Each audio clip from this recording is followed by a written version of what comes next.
Rolling. Okay, so this is Nutmeg and Bullett's Roadmap to Success video. And the Guardian contacted us to figure out how we can help them just kind of overall calm down and listen to like rules and direction and kind of look to her as a leader and just make sure that they're listening to commands and calming down overall.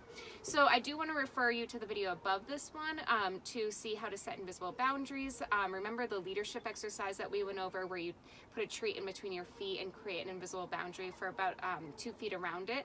You can keep practicing that as a good way and a good tool to set up invisible boundaries. It's a great way to keep the dogs looking to you as a leader in the house. But you can also just use that method to set invisible boundaries in the kitchen, like you see in the video above this one. And then by your front door or any other room in the house. You can also do this, say if you have your roommates, and teach them to stay out of certain rooms. So you can do this in really any area of the house you want. The key to that is just being consistent. I'm just going to stand up if you want to track me. The key is being consistent and using really good timing. Remember that dogs overall, they don't understand very well if they've been doing a behavior for a long period of time. That say they're outside barking, if they've been outside barking for a long time, they don't understand on their 50th bark why you're all of a sudden upset with them, and they don't always attach their barking to why you're upset. So try to always catch them when you're using the escalating consequences to disagree with them as soon as you can, starting that behavior. Ideally, within 5 seconds, you'll be able to disagree with them or agree with them. Remember to use our petting with a purpose technique to reward them for good behavior. I'm just laughing because the ducks are in the background with the dog, and I think it's cute, and I didn't realize there were ducks. So it's just pretty adorable. But so use the petting with a purpose technique. Remember that if the dogs are doing something that you wouldn't want to say, do that again, that's not the appropriate time to pet them. So if you see them, say Bullett is walking around and pacing and getting really anxious, you don't want to pet him in those moments to soothe him because it's really going to reinforce his behavior for pacing. So you can give him direction, like you were starting to work on teaching him to lay down. That's fine. Try to do that as least often as possible to help him learn how to do that on his own, but you can give him some direction. Another thing with that is exercise. Go outside and play with the chuck it, play fetch with him.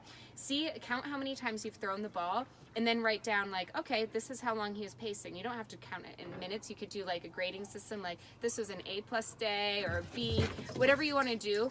To say like, okay, so if I threw the ball 35 times, this was like an A day. If I only threw it 20 times, that dropped it all the way down to a C. Whatever the case may be, this will just help you kind of keep a log so you know what you can do to make sure the dogs are being really well behaved and getting their energy needs met.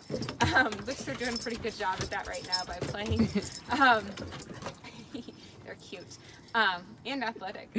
Okay, so anyway, back to this. Other rules. We want to keep the dogs off the furniture for the next 30 days and then only do furniture with permission. Remember, the other part of petting with a purpose is to have them sit before you start petting them. So ask them to sit each time. If you hear a ruckus in the background, it's just because the dogs are playing, but they're doing very good. No issues there. Playing is obviously a really good thing. They're both young and high energy dogs, so it's great. Good for them. And then other things that we discussed today would be just other rules. So make sure you're having them sit before they're going through the doorway. So whether that's through the front door or that's coming through the back door to go outside to go potty, asking them to sit. The more times you can ask them to use self-control and look to you for direction before doing something, so it's building impulse control, the better. Same thing with their kennels. And you can use the idea of having them compete for who's being the better dog. Whoever calms down in their kennel first, let them out first. You can even bring them to the door to let them outside to go potty, and then have them sit and let that dog out first, and then go back to work with the other one. Pretty soon they're going to start learning like, oh my gosh, whoever is being better behaved is getting the attention or getting whatever they want first. You can do this when you call them, so asking them to come. Give whoever comes in first the treat first. So what I do with my dogs is I ask them to come in. Whoever gets inside and sits in the house first gets the treat first, and that encourages them to come running. So now they're competing for being the best behaved dog possible. So set them up in as many ways as you can to have them compete for good behavior, and then reward them accordingly. All right, and the last thing I want to mention is that everything you do trains your dog, only sometimes you mean it.